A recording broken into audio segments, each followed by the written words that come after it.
Happy Thirsty Thursday, whiskey friends. How's it going? I'm Eric, your humble malt muser, doing a little live uncorking, first tasting, whatever you want to call it, of a brand new whiskey that I stumbled upon today. I have heard a little bit about this over the last few months and pretty excited that I happened to find it while out and about this afternoon. Lagavulin, 11 years old. This is the second release in what's been labeled the Offerman edition in honor of Nick Offerman, who was famous from Parks and Recreation, the TV show, and mentioned Lagavulin a lot on that. This is also an 11-year, just like the first one was. However, this is finished in Guinness casks. Guinness, I believe, owned by Diageo as well, so it sort of makes sense. So I'm going to get into this, put some in the glass, tell you guys what I think on a first little uncorking tasting of this in just a couple minutes. First, I want to say hi to some folks in the chat. Looks like Mr. French is already in here. How you doing, Mr. French? Happy Thursday to you. Indeed.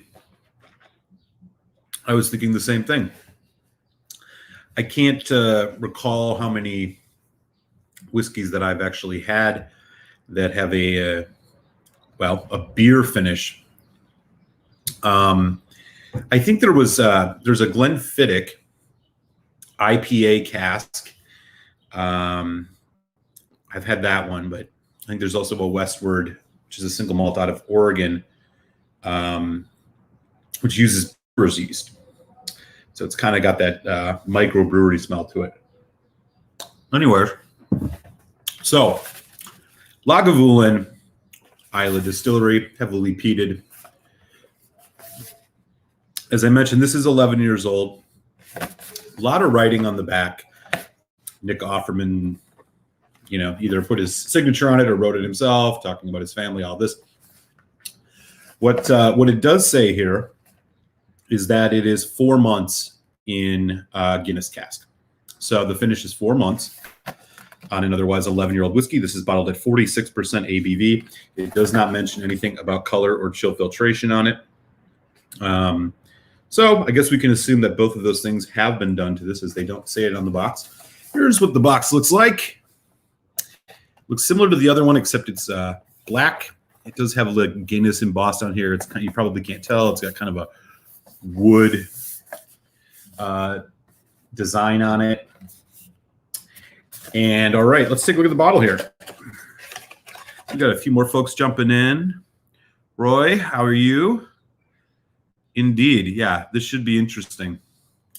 Jason Coates, what's going on, buddy? How are you? All right, so what else do they have to say here? Talks a lot about how he's inspired by his father, etc. Yeah, and you're right. I should mention this is a United States exclusive release. So our friends outside the continent may have to have this, somebody they know make it find its way over there. Here's the bottle, classic Lagavulin label. Color bottle here. Just take one last peek here to see if it has any other additional information on it. It does not. So as I mentioned, 46% ABV, 11 years old, 4-month finish in Guinness casks. No mention of coloring or non-natural color or chill filtration. So that is the tale of the tape here on the new Lagavulin 11-year-old Offerman edition Guinness cask. Let's get some of this in the glass, y'all. See what we're working with. I thought that the first release, Offerman edition release, which was, I believe, about 2 years ago, was decent. Certainly wasn't a bad whiskey by any stretch. It wasn't a wow whiskey for me either, but we'll see if this one is any different. Nice pop on the cork.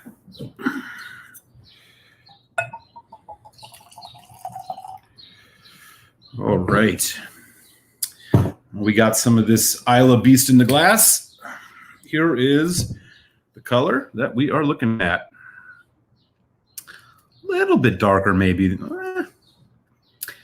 Probably about in line with what you'd expect from a Lagavulin. All right. Let's try this out. going in here on the nose first.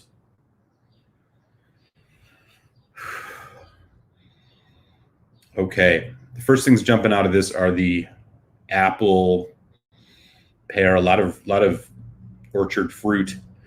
You can definitely smell hints of kind of just like beer yeast. It's in the background. It's subtle. You can definitely tell the peat. Not a overly smoky whiskey. There's some nice vanilla caramel just coming off the predominant maturation of this, which is in bourbon casks. Yeah, it does have a little bit of funk of like walking into a nice microbrewery and you kind of just smell all the wort and the yeast in the air. But it's balanced quite well. Yeah, predominantly sweet, a little bit spicy, a little funky. The apple really stands out in this whiskey.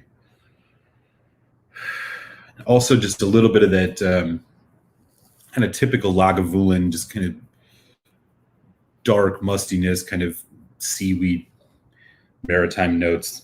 They're in there as well. In the back, though. Okay. All in all, pleasant enough on the nose. Let's give this a taste. Thanks, y'all.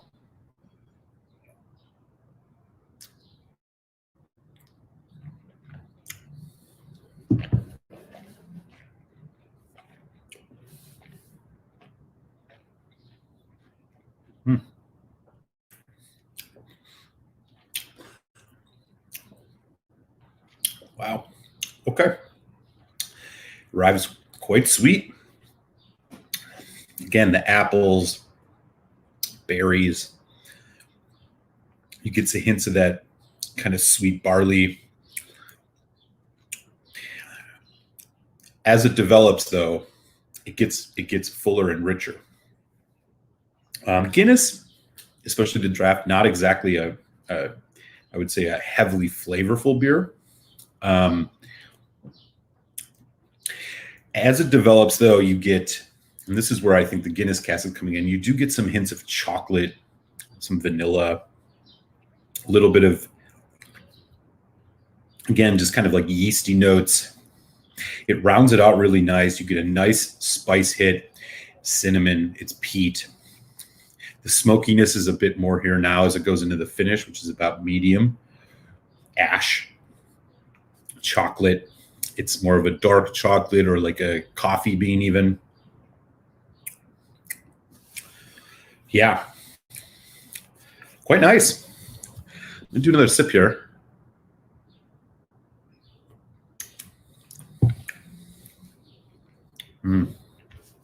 Okay. So on the second taste, I think the influence of that Guinness cask is coming through more so now on the front end. Again, it's apples, it's pear, it's peat, but it has this extra element of like a creaminess. It's a little creamier than I would expect from a Lagavulin, especially only around 11 years old.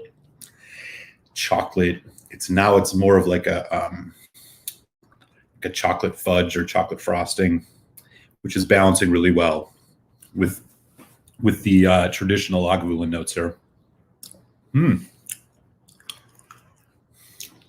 Yeah, it definitely has a coffee element to it. It's quite nice. Finishes right around medium. It hangs around for a while. It doesn't have a ton of depth. I think it's in terms of really its complexity level, you're looking at right around medium, maybe slightly lower than medium. It's a young whiskey.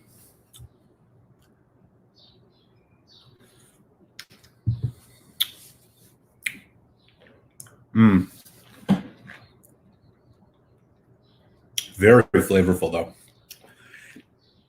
It has even a little bit of like a barbecue thing going on in here. That Guinness cask, though, I think they did this right in terms of if they were going for something that the Guinness cask was not going to overpower this whiskey, last week Telix and I were talking about the Lefroy Sherry Oak, which is about 12 to 18 months, which is a new one, 10-year-old that came out, and found maybe it was almost just too much sherry and threw things a little bit out of balance. This, however, the Guinness is actually working quite well. It's pretty complimentary. While, you could easily write this off as kind of gimmicky, I mean, it does bring something unique to it. It's just a creamier Lagavulin. I mean, that's first and foremost the thing I would say about this. But it still has some of that raw elemental Isla peaty whiskey going on in it. Great nose. Very, very classic Lagavulin nose.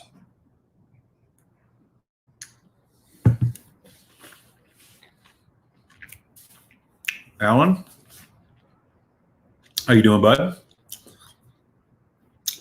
So now that we got some folks in from overseas, I do have to mention that the unfortunate reality about this new Lagavulin Offerman edition 11-year-old Guinness cask finish is that it is only a U.S. exclusive. So this might be something you're going to have somebody get you a sample of. Well, have you had that new Lefroy? It's there's just, it seems like it was a little bit too heavy, and that it kind of threw things a little out of balance. And balance can sometimes be code word for boring, but in this case, I wouldn't say so. I just felt like maybe it needs a little more oxidization, but it's a good whiskey. It was great to see them put out a sherried whiskey, but it did just have a little bit more heaviness of this kind of sherry overcoat than I would have expected. This, however, in contrast, the Guinness is not, like I said, I wouldn't describe especially Guinness Draft as like a very heavy on the flavor. It's heavy on the body, but it's more of a dark roast, kind of almost like a porter. But on the lighter side, flavor-wise, I think it does pretty good justice with this. This is pretty enjoyable. I'm going to do just a bit more here because why not? Got it open, right? We're going to do just a bit of water this time. So this is 46%, which is great. I believe the first Offerman edition 11 was also 46%.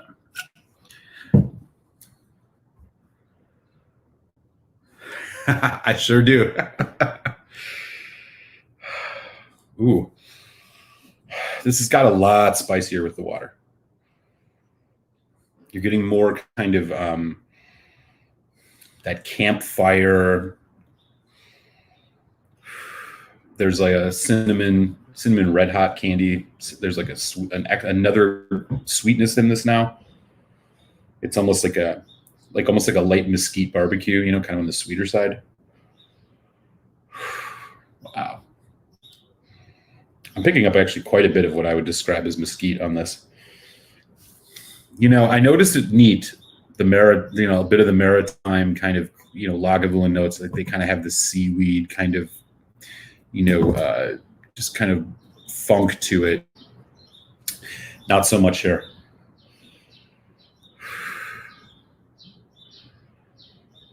This is retailing for around $100 in the United States.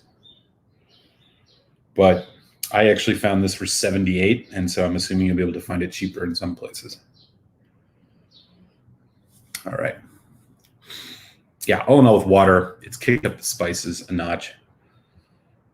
This, again, it's not an overly smoky whiskey. Lagavulin to me is usually very heavy on the smoke. Not as much on this.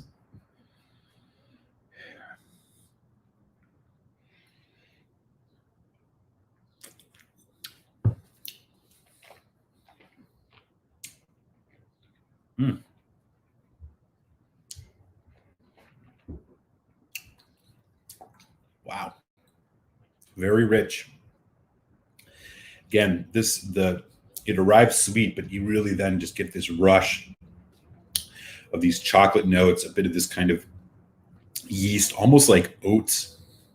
As weird as that sounds, just kind of some of those more like whole grain kind of notes.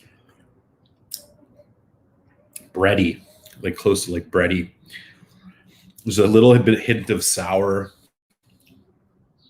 Again, medium finish. It hangs around for a while. This is quite good. I'll say right now, I mean, just based on these first couple sips, I like this better than the first Nick Offerman edition of the Lagavulin, which was just a Lagavulin 11 next bourbon. I actually like this one more. The Guinness cask, I think they did it just about right with the 4 months of finishing in the Guinness casks.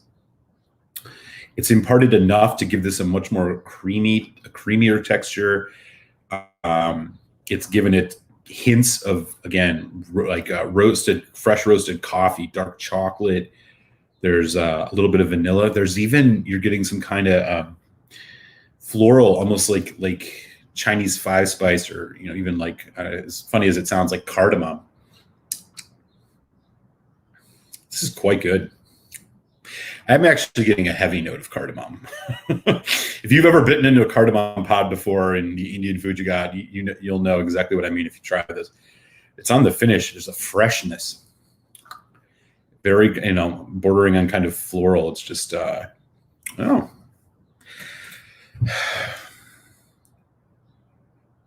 More look at the bottle.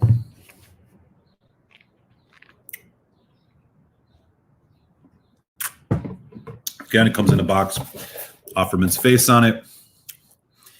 Guinness cask. It's got a big story on the background. Blah, blah, blah, blah, blah.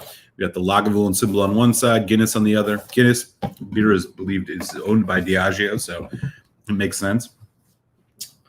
Wow. I'm actually pretty impressed with this. This is good. I'm trying to think of a whiskey I could compare it to. I mean, I'm not going to score this until I can spend more time with it, but preliminary, I would go 3.75 on this probably, if not closer to a 4, probably 3.75. I mean, it's good. I think it's better than the first Offerman edition, which was fine, but I didn't find it really, and there wasn't much about it that was very exciting. This is different.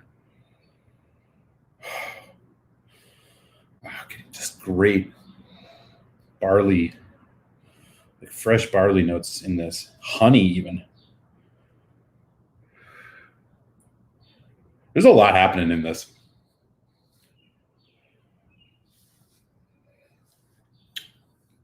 I'm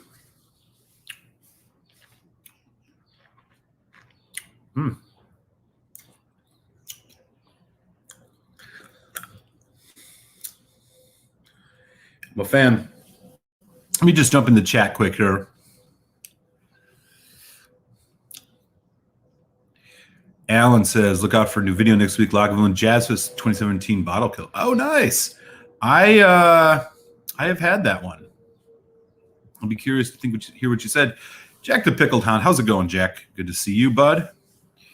Always great to have you in the house. From a Guinness cask, why is it not black? Well, they said it's on the back here. And you get through all this paragraphs of story. It says here, this is what it says verbatim. Here comes the fun part. Stay with me. We have taken possession of American white oak barrels within which delectable Guinness beer formerly slumbered at Baltimore's Guinness Open Gate Brewery. Then we shipped the casks overseas, filled them with Lagavulin for 4 months. So it's only 4 months. So it's not very long. I mean, does this look darker to you? I mean, this maybe looks around the same color as a Lagavulin 16, give or take. I'm actually a little bit surprised. While it doesn't say non-chill filtered or natural color on it, it seemed like it would have been tempting for them, for marketing purposes, to make this whiskey darker, as a way to sell it to people who are like, whoa, a Guinness cask, let's buy that. But it doesn't look like they did. I mean, that's the color. That maybe is like a hint darker than a Lag 16. I don't know. Probably not, though, right?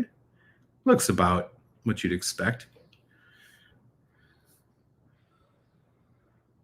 Nice work on the Bothy. Yeah, I enjoyed your review. It's funny, the stars were aligned. The last review I dropped to Alan last Friday was my review of the Bothy. I watched yours. We did have some similarities. I quite liked that one. Cheers. What's up, Loch Ness? How's it going? Good to have you in the house. Yeah. So anyway, we can definitely get into more just chat about Lagavulin or about this in general. But yeah, again, my preliminary kind of score on this after just a couple neck pours, 375. I quite enjoy this. It's a just enough to be different. It's well crafted. It's not the Guinness cask isn't overpowering. It's complementary. It brings a nice kind of creaminess and richness to this that I otherwise wouldn't expect, which comes with some like kind of dark roasted coffee notes, dark chocolate. Yeah, not bad. Not bad at all. Again, this is a U.S. exclusive bottle. You will find this right around $100 US, a little bit on the pricey side, but I found this one for under 80. So I think you might get lucky and find it cheaper than 100 too, but that's the price they seem to be saying it's going to be. All right. Lagavulin 11 Offerman edition Guinness cask finish. A delicious pour.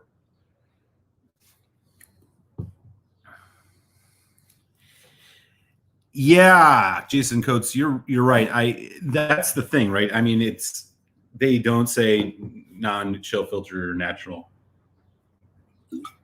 So, we'll just go by the rule of assuming that they've added some color to this, and I'm probably certainly been chill filtered. I mean, it's 46%, so who knows? At 46%, it almost doesn't matter, but it's still nice when they say it's not, then you at least know. It does probably look like they put some color in it, but I guess what I'm a little more surprised by is like, if they were really, first of all, they got Nick Offerman on it, who's, this is a marketing thing, and you're going to put Guinness, which is another, everybody knows Guinness. So you'd think if they were trying to sell this to, a wide audience of people that perhaps weren't whiskey drinkers, but like Nick Offerman and Guinness, maybe they would make it a little darker to kind of, really send that Guinness message home. But it seems a little bit on the restrained side in terms of what they probably could have done. Let me know in the chat. Is this a whiskey you guys, any of y'all are keeping an eye out for? Did you have the first Lagavulin 11 Offerman edition? What did you think about that? As I said, I do think I like this one more.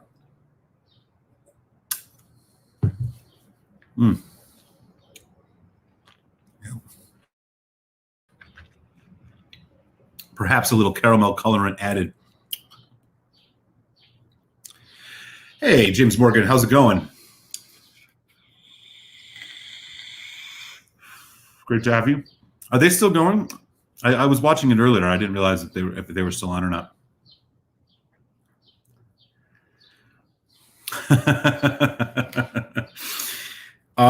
Unfortunately, James, this is a whiskey that you will not be able to get your hands on, at least on your side of the pond. Alan's got the scorch. Excellent, man. I am going to be, so Alan, I don't know if you're around on Tuesday, but on my happy hour show, this is my last week in Philadelphia. I'm moving to Chicago in about 9 days. And so I'm going to be doing a couple special, send-off whiskeys to my time here in Philly. One of them is going to be a sample of the new Ardbeg Scorch. The other is this, which just showed up today, Balvenie Tune Batch 5, 1509. I'm going to crack this open. It'll be my first Balvenie Tune. Had to pick up something special, so I'm looking forward to doing that. I missed the first one, was here, but it sold out in 2 days. Are you talking about the Scorch, or are you talking about this Guinness Lagavulin? They just finished up. Okay, cool. What's everybody sipping on tonight? Man, the more I drink this, the more I like it.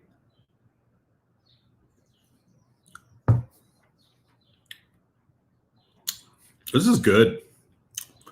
If you like a rich whiskey, if you like something that's got again, especially on the peated side, you know, what I'm liking about this is that this Guinness Cask isn't taking away from the heavy, it's not taking away from like the youthful kind of aggressiveness that you want out of a younger peated whiskey. The balance is really on point here. I'll be honest. I think this is better than the other 11. I was skeptical about this, but when I saw it, I had to get it. This is good. Like I said, I mean, prelim score of 375. I'm going to, you know, obviously dive into this a bit more. But I like it. Good amount of complexity. It seems to be getting more and more interesting as I continue to sip it. And that Guinness Cask, again, just brings this nice creamy element to it. It brings this dark chocolate. It brings this almost fudgy note, but it's not overpowering. It's complementing really well to the bourbon casks that this was in. This is better than the other one. So if you liked the 11, the first 11, there's even a little chili pepper hit. If you liked the first 11, this one's better. I mean, this is definitely better than the 8. The only thing that sucks on this is the price. You know, like I said, I got lucky. I found this at 78. They say MSRP here in the US is about 100, but I'm not sure it's a $100 whiskey, but it's good. Cool. Yeah, do pop in, man. That would be awesome. I'm going to try a sample of the Scorch, and I'm going to crack open, like I said, my first ever Balvenie Tune, ton, whatever you want to call it, 1509. Yeah, it's ton, not tune. What the hell am I saying? 1509 batch 5. It'll be fun. Hey, Rob, how's it going, buddy? Good to see you, man. Cheers. Yeah, maybe somebody who's got a bottle will have to get you a sample because I'm not sure you're not gonna be able to find it in Canada, unfortunately. I did get 2, so we can talk about that. Good to see you, man. Hope you've been well. Richie Z is in the house. Good to see you, Richie.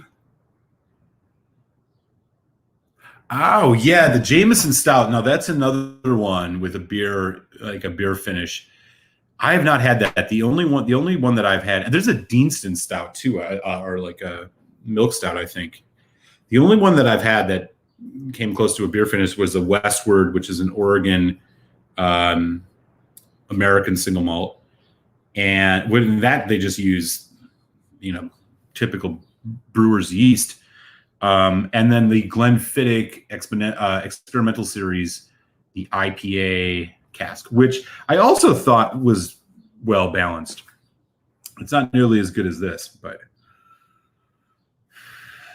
good to see you, man. Thanks for swinging through. Richie, hey, how are you? Always good to have you in the house. Chris Wren, what's up? How's it going?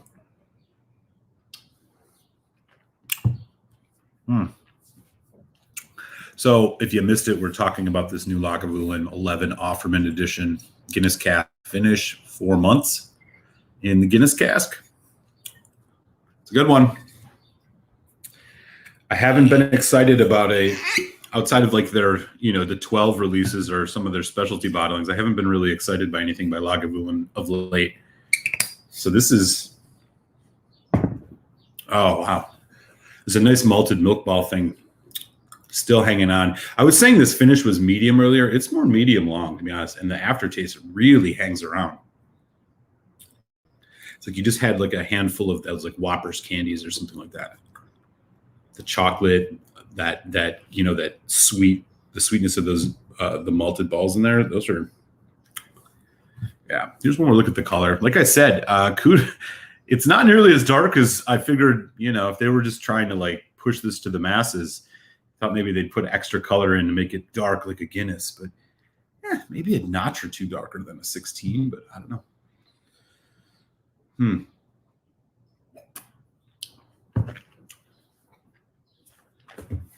Let's see what else is going on. So everybody in the US, are any of y'all looking for this bottle, or have you heard about this? Have you had the original 11 before, the one that came out a couple of years ago? Because if you like that, I think you'll really like this. It's a lot different though. So like I was saying, I'm trying to think of a Lagavulin that I could compare this to. I mean, the closest thing is like the 16, but it's not even like the 16. It's much creamier and more full bodied than the 8. It's not as fruity sweet as the Distiller's Edition. There's not one that I can easily compare it to, which I guess is a good thing. It makes it a unique whiskey. Richie says, I'm just looking for another 16 for now, but this one sounds interesting. Yeah. I think, yeah, I mean, the best I can do is just kind of tell you, like I was saying, like if you like a richer peated whiskey, especially something that's going to give you a lot of kind of like dark chocolate notes, cocoa notes, these malted milk ball notes, this is one to get. I think they've done a good job with this. But for the same price you can, that's the only kicker in the US. It's like for the same price, you can get a 16, right? So it's like, I do think the 16 still brings a little more complexity. This is bottled at 46%. So kudos to them on that. But, it's a classic. I don't know. To be honest with you, that is kind of a mystery. There's no like special reason with Nick Offerman or any of his shows, as far as I know, that like 11 would be the age they chose for this. I really don't know. And it doesn't say on here, it didn't say on the original either, as far as I know. One thing I have to mention though, and I've never seen this on a whiskey bottle. Check this out. They have the serving information. You see that? That is, I wonder if that's on there just because of the beer. I don't know. But they literally have the serving packs on here. It says serving size 1.5 ounces. That's 44 milliliters for y'all who use normal measuring units. 17 serving sizes, 0.7 fluid ounces of alcohol, 112 calories, etc. I've never seen that on a whiskey before. I don't know if this is a new thing. This is a US release, so I don't know if this, I've never seen this before though. So I noticed that. I thought that was kind of strange. Nothing really else of note on here. It's got the Guinness label on one side and the Lagavulin on the other. So yeah, not sure. Yes, exactly, Indy. Yeah, Guinness like the beer. Guinness is owned by Diageo. I'm like 99% confident of that. So it makes sort of sense that Lagavulin, also owned by Diageo, they would try doing this. Yeah, I think, that then you would probably enjoy this. I'm still kind of trying to think about it, even an Islay whiskey that I could, or a heavily peated whiskey I could compare this to. There's just such a like roasted coffee, roasted nuts, even nature to this that's going with those chocolate notes. I'm trying to think. It reminds me of something. I just can't quite put my finger on it right now. I apologize.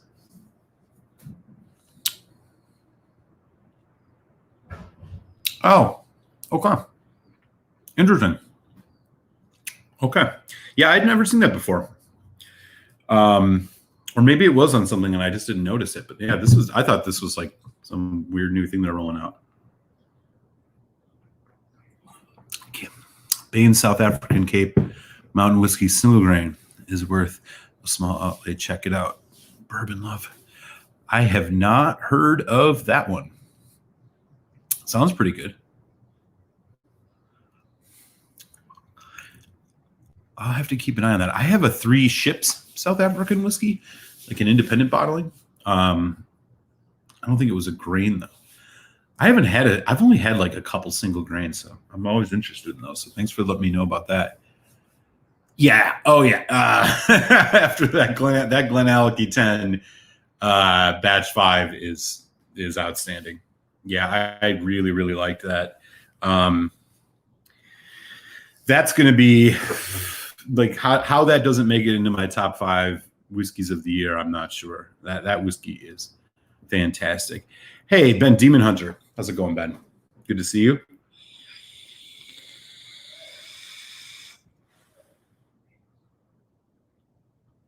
If I can get another one, I would, because I can't find the batch 4. I cannot. I've tried to find it in a couple different spots online. I wasn't able to. Would love to get my hands on it though. I've only had the only ones you find in the U.S. You're hard pressed to find something older than the 2 here. Some folks have said they've seen the 3 here and there, but yeah, it's a bummer. I don't know why it takes so long for those Glenallachys to get over here, but for some reason or another, it seems to.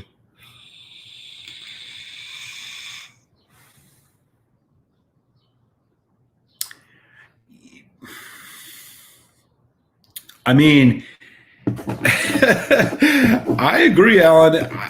It's hard not to. It's a good price. It's clearly like punches above its weight. A lot of depth.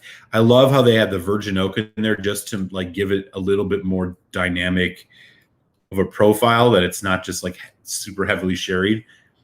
It is, but like it's got that extra kind of spice kick to it, that like backbone that the virgin oak brings, which I think is just masterfully done. I was really, really impressed with it. It's better than the batch 2.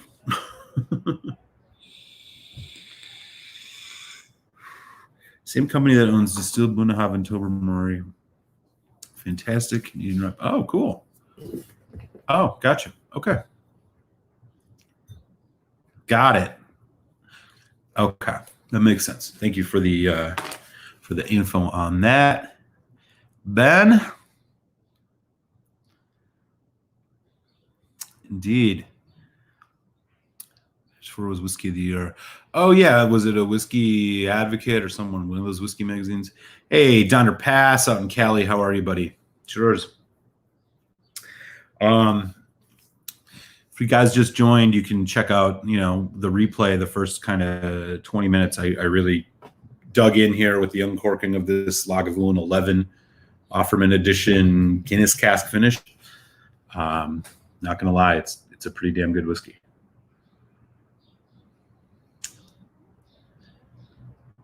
Oh, okay. Yeah, so the 3 ships that I have is actually a independent bottling from, who is it now? That Boutique Whiskey Company. So I didn't have a ton of info about it, and I had never heard of it before, but it sounds like they're owned by the same people. That's good. You got 2 bunkered, so willing to trade for a 5. Okay. Let me see if I can get my hands on one, Indy, and we can definitely connect on that. I have to look back and see where I picked it up. Yeah, I got it overseas, so you might actually be able to just order it yourself. But I only got 1. I was stupid. I should have bought 2, because I don't know how that's going to last me through the year. I'm already about 30% way through it. Folks, they know how to do each other. Ben, Alan, good stuff. I should let you guys know.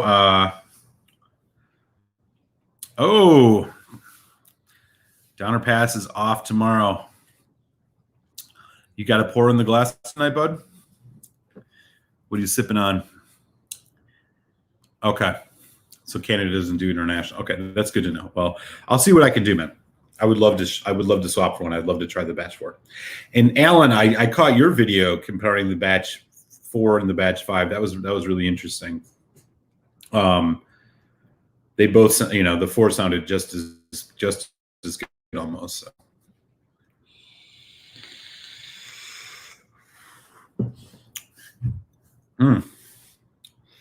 I'm gonna have to figure out what I'm gonna sip after this. So I just want to shamelessly plug a couple things for you guys, just so you know. So tomorrow, obviously, is Friday, which means I'll have a whiskey review dropping. It's one that I was really, really excited to do. So basically, I'm a big fan of Old Forester's Whiskey Row series. I have already done 2 of the 4, and then tomorrow I'm doing a face-off between the one that's dropping tomorrow is a face-off between the Prohibition style and the Bottled and Bond, 2 of my absolute favorite bourbons. So that'll drop tomorrow morning. We'll keep an eye out for that. And then, like I said, next week is my last week here in Philadelphia. And I'm going to be doing a couple special tastings on the Tuesday happy hour. So if you're around, would love to have you there. The link is up already. I'm going to be doing a sample of the new Ardbeg committee release, the Ardbeg Scorch. And also going to crack my first ever Balvenie ton. Picked up something real special just to send off my my time here in Philly. This is the 1509. It is batch number 5, bottled at 52.6% ABV. Really excited to try that. So it's going to be a fun Tuesday. And then Telix and I are actually getting into some Japanese whiskeys for the Telix and Malt show. So we'll be checking out an EY and a Kano. So there's going to be some fun ones to check out. Something a little different. You know, got to mix it up every once in a while. So it'll be fun. Hope folks can hang out. And, you know, as always, Tasty Tuesdays. Yeah. Man, those were great, Alan. I really enjoyed that video. And for anybody who's potentially in here that hasn't subscribed to Alan the Whiskey Friend, you know, go do justice on that.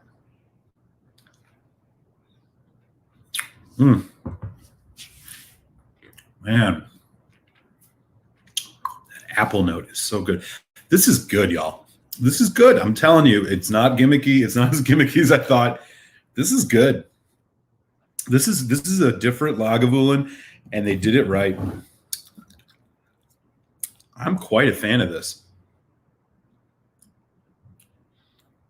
I mean, the only thing that you could really criticize it for is like you would just like to see, you know, be great if it wasn't 11 years and it was more like 15. So you get just a bit more depth in this. I think they did it right with the amount of time. It was 4 months, it says on the box, in the Guinness cask.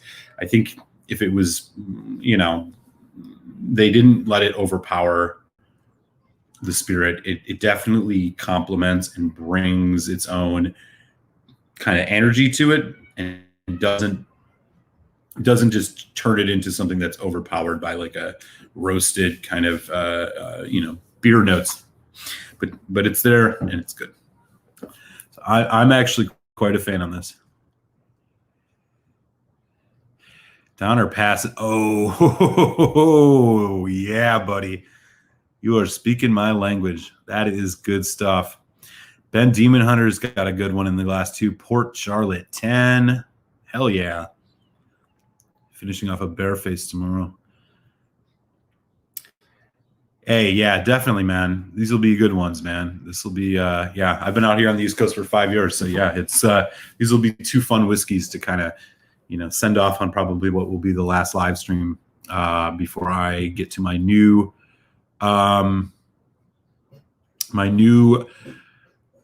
home of Chicago, Illinois. Richie Z.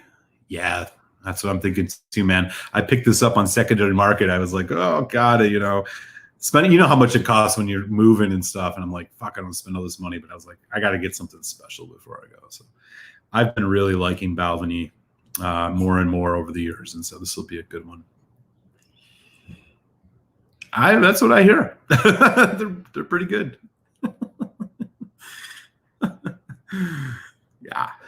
Yeah. Always, buddy. Always paying it forward. Doing a little Knob Creek tonight. Nice, man. Yeah, as you can see, I'm actually on the other side of what you normally see when I was doing whiskey shows. All my whiskey is in transit to Chicago as we speak right now. So I have a limited amount of options. I've been finally catching up on some samples because I kept the samples behind. I was like, now's a good time to get into some of the samples. But of course, you know, here I come back with this Lagavulin 11. So you know how it goes. In fact, I'm going to pour myself a little bit more of this, hang out for a little bit with you guys. There we go. We're well past the neck pour now. Let this thing get some oxygen. I think I'll probably be able to put up a review up of this in a couple weeks. Really get into it. But I'll tell you, I like what I'm experiencing so far. God, there's almost like, I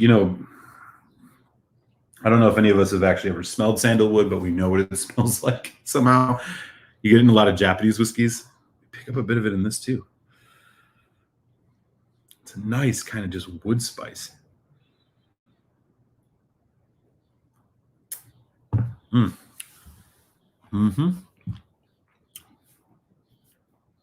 Curious, Alan, which Knob Creek are you doing? Just the standard one? Or the single barrel or the 12? I'm a huge fan of the Knob Creek, as y'all know. I try to review as many of those as I can when I get them. I have not had that new 15-year-old.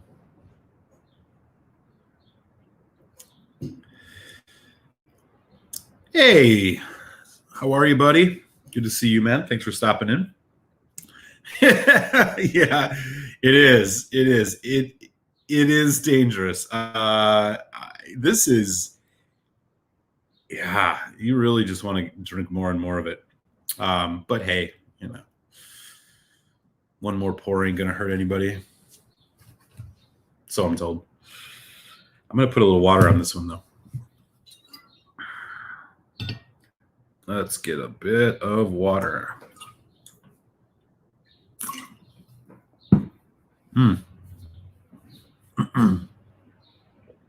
Oh, nice. Okay. So you're doing the single barrel Storbeck. Those are awesome. Those are some of my favorite bourbons. I have a few that are 15 years. 60% ABV. Yeah, that's a killer one, man. What's in Chicago? What isn't, I guess.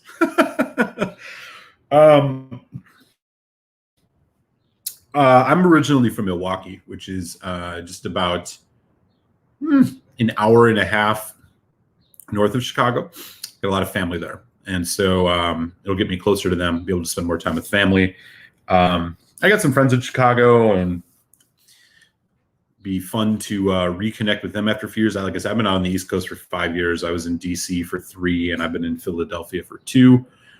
So yeah, it'll be a little bit of an adventure. I know the city. It's close to family and friends. And yeah, it's going to be good, man. Great food. I'm moving into a pretty fun neighborhood. They got a good beer scene there.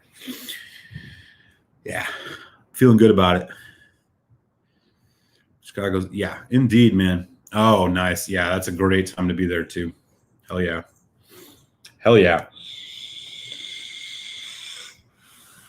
Yeah, it's great. I've always loved it.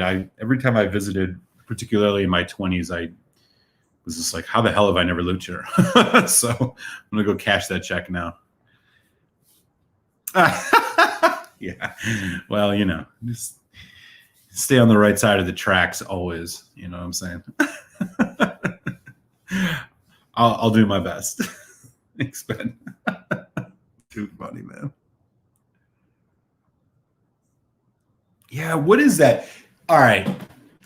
James, I got you on here. We got Alan.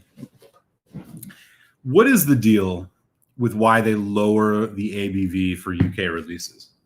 Why is the Lagavulin or like the Lafroig 10 is only 40% there? What is the deal with that? Is it some type of like, obviously they think it's more palatable to the market or something? I don't get it. Is there like some reason that you all know about, or is it literally just like they just do it? Yeah, indeed. Oh yeah, right. Yeah, it's gonna be perfect, man. It's perfect temperature there. Everybody's gonna be vaccinated. So single guy like me should have some fun.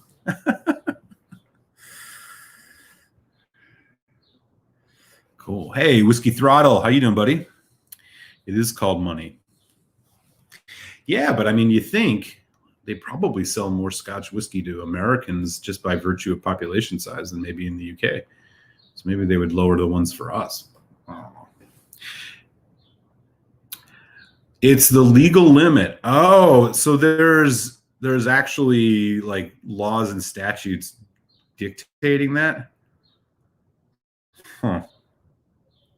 That's ridiculous, man. I mean, I can understand, with some whiskeys, it probably isn't a big deal. But when they're on the margins, especially these things like Lafroy 10, where here in the States it's 43. Alan, have you ever done a Lafroy 10 face-off between like the 43% US version versus the 40% UK version? I would be real curious to hear what the difference is. I've not had the 40% version. I'd be curious to see like how much different you notice. That might be a fun video to do. Just throwing it out there, buddy. Folks saying hi to Throttle. Yes, that's right. Donner Pass, that's right. Yeah, the regular Knob Creek bourbon is 100 proof, 50 ABV, and then the single barrel, 9-year-old is 60. Yeah, that's right. I was thinking about what Alan's drinking and was like, wow, they dropped the ABV on the bourbons too to come to the UK? That's crazy. Yeah. Okay, that makes sense. Cool. Yeah, I'll send you some, man. I think I might actually have a bottle. Let me get settled in Chicago, and we should connect on some samples. I know we've been talking about it for a while. I will also include some of this new Lagavulin 11 Guinness cask finish, because I think you need to try this, man. We'll figure it out. I was about to say, is this Throttle's wife on here talking about the leash? Oh, it's just him. He knows by now. Yes, Daniel, we know. We keep you. We make sure that folks don't poke the bear too much.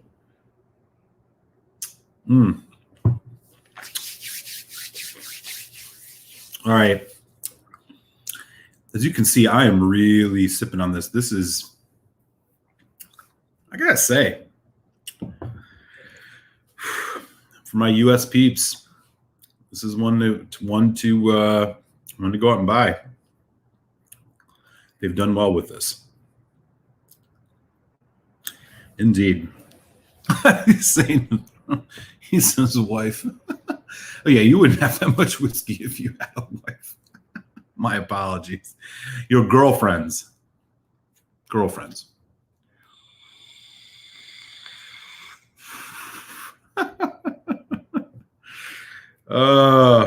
That's good stuff, y'all. All right. No, I'm not. I am not pouring another. This is going to be it for me. Once I finish this up, I'm going to have to sign off. Hey, Timothy Juarez, what's up? Yeah, I agree. I think it's just started showing up now. I don't think I went to a place today and saw it for the first time. I don't think I was seeing it even a week ago. So it seems like it's just popping up here and there. I'm not sure where you are in the US, but you might be able to find it online if you're in a state that's cool enough to get you to have it shipped your way. But thanks for swinging through, man. Cheers. Good to have you in the house. Nah, man, no.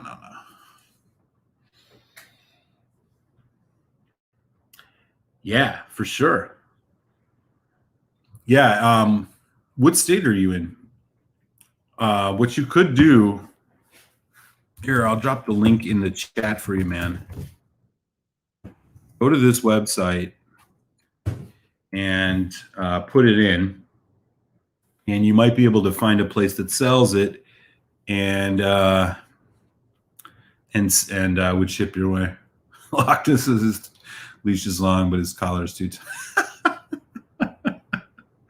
Oh shit! Well done. Yeah, indeed. Kansas. Okay. Well, hell, Jason Coates. Jason Coates, who's in the chat here, is out in Kansas as well, and could probably give you some pointers on who ships and who doesn't. Coates, if you're still in here, you're on Kansas duty, bro. Alan, you're heading off. Good to see you, man. Always good to see you. I'll catch you Tuesday, man, and let's connect over email soon. Once I get settled in Chicago, I'd love to get some samples out to you. Finally get that going.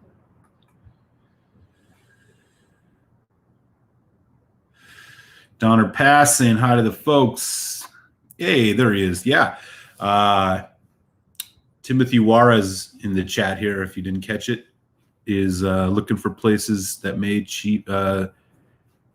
ship out to Kansas. Maybe I thought maybe you would have some info. There you go. Keep an eye out for it. I mean, I think this is going to become readily more available soon. It is a U.S. exclusive release. I can't imagine it's going to be too rare. This is one of those that you're going to see if you're in those like whiskey secondary markets. I guarantee you're going to see people trying to flip these for high prices. So I would avoid that and just wait till you can find it at the store. They said the retail MSRP was around 100. I got mine today for 78. So like I think you might be able to find it cheaper. So it's not going to be the cheapest whiskey for an 11-year-old, but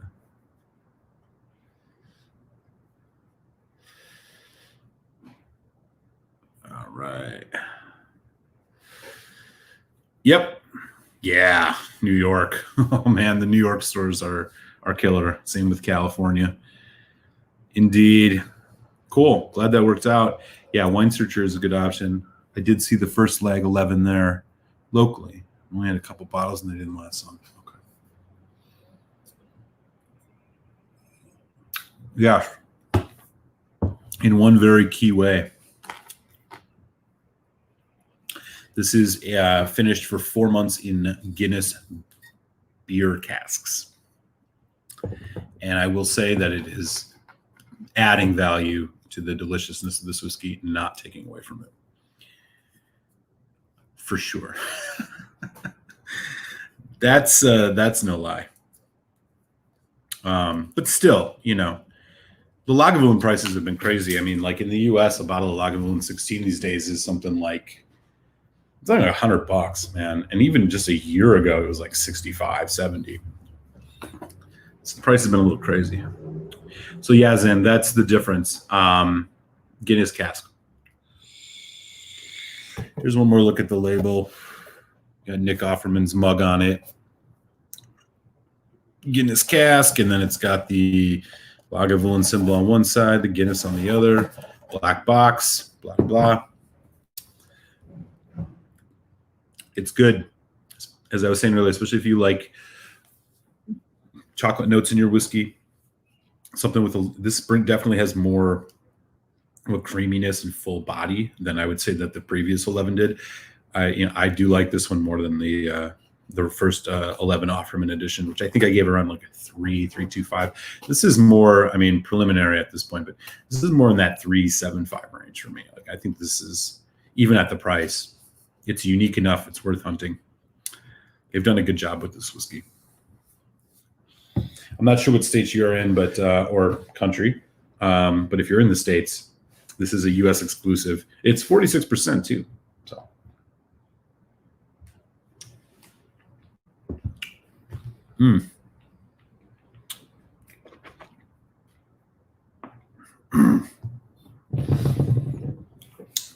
I was thinking about some of the releases I was looking forward to this year. This was not on my radar. I wasn't actually thinking about this one. I was really excited about the Sherry Oak Lafroig. I was really excited about, or am really excited about the new Carchis Sherry Oak, or the new Carchis coming out, which is a cask strength PX. the Glen Alecky Batch 5. This one I had heard about, and I was kind of like, I don't know. The 11 wasn't all that great. Sounds kind of gimmicky. They're going to throw it in a Guinness cask and, whatever. But I saw it today, and then I had to do it. And I'm glad I did, because it's pretty damn good. Donner Pass. Indeed. Yeah. Good question. As far as I know, it is U.S. So it is not even North America. So you're SOL unless you know somebody cool that would, consider mailing you a sample or something like that. But I don't know if anybody likes you that much. Get at me, man. We can talk about it. I'd love to get you some samples, and I'm sure you have samples that I would want. 2,700 bottles of the Batch 5. Okay. Oh, you're in NYC.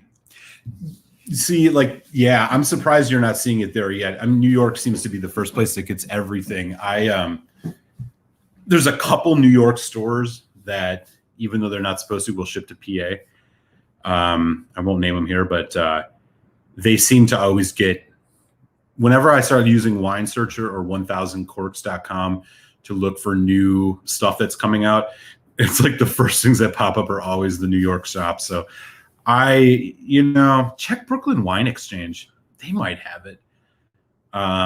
If not, man, I mean, I would expect you'll see this within weeks. Do I know the difference between U.S. and North American? Yeah, I do. I definitely do. The U.S., you see, is just the country that matters. North America includes 2 other countries that are, well, Mexico's cool, but I don't know. And there's this country to the north that, I'm just messing with you. Yeah. No, everything that I've read is that it's U.S. only. I can't confirm it and say that's 100% true, but I did read that on the internet. And since when does the internet lie throttle? Riddle me that, Batman. You ever read a lie on the internet? I will say, it doesn't say anything on here about being a U.S. exclusive. And again, I can't understand why. You'd think that this would, friends over in Europe would probably enjoy this too. Well, in any event, I got 2 bottles of it. So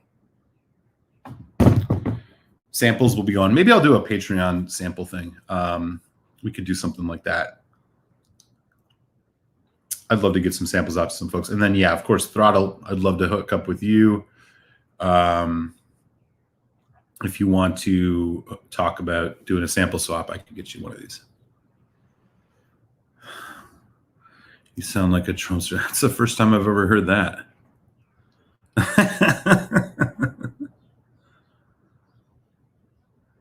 Hoosers. Oh, man. Shots fired. We're going to have a little U.S.-Canadian border war going on here. We're sorry, okay? We're sorry, our Canadian friends. We're very sorry. Chris Wren didn't mean it. Funny. Yeah. We love our Canadian friends. I mean, at least you guys get free healthcare. Well, you know what I mean. Let's not get into that, though. But I am jealous. Yeah. So if you're interested in hearing just kind of like my first impressions on this, check out the playback if you didn't catch it. I am going to get ready to sign off here. This has been a lot of fun. Thanks for hopping on. Appreciate the support. Smash the thumbs up. Always appreciate that. If you're not subscribed yet, of course, I would love it if you would be interested in joining the subscriber network, whatever you want to call it. Tomorrow I'm dropping a review. It's going to be another little versus review. 2 great Old Forester bourbons. And then next week, Tuesday, happy hour. It'll be my last one here in Philly. Ardbeg Scorch Balvenie Ton 1509 Batch 5. It's going to be a lot of fun. So some good whiskey content coming up. Statesians. Nothing is free. Well, yeah, you know what I mean.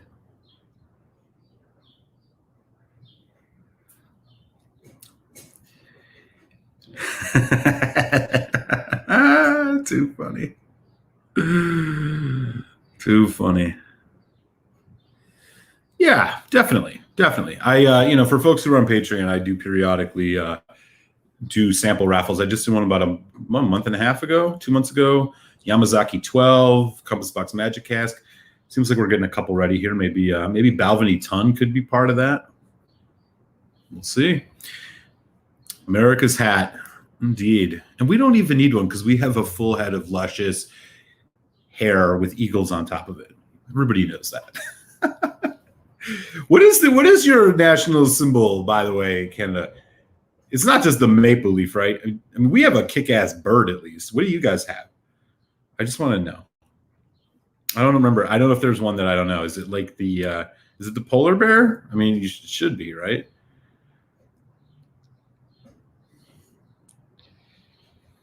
Yeah.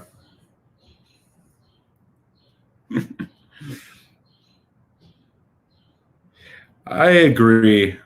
Yeah, me too. I was supposed to go last year. Just before COVID hit, I had planned. He said it's the beaver. No. I mean, okay, it could be worse, right? But we got the bald eagle, man. You can't mess with the bald eagle. You got to admit that. As Donner Pass was saying, I was probably 3 days away from booking my flight and my reservations to go to Banff National Park outside Calgary. And then I was going to drive to Vancouver from Calgary and then go to Seattle and fly home. And that was going to be my trip in like April or May of last year.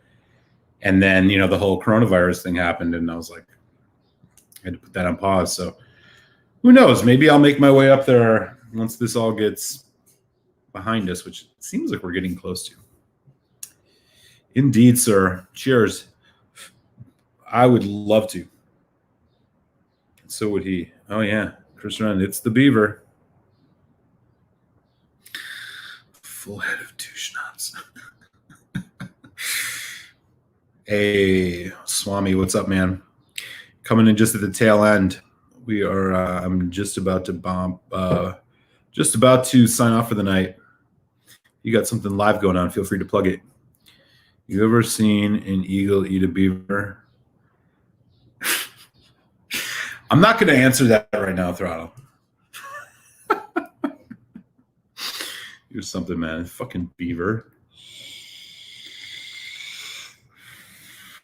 Look, I'm not into jingoism and ultranationalism, but I think it's pretty uncontroversial that the U.S. has a pretty kick-ass animal as our symbol.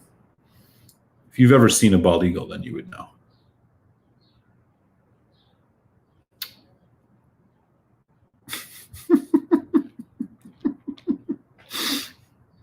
All right. Well, it's good to see you, Swami, and everybody else for that matter. I do got to sign off here.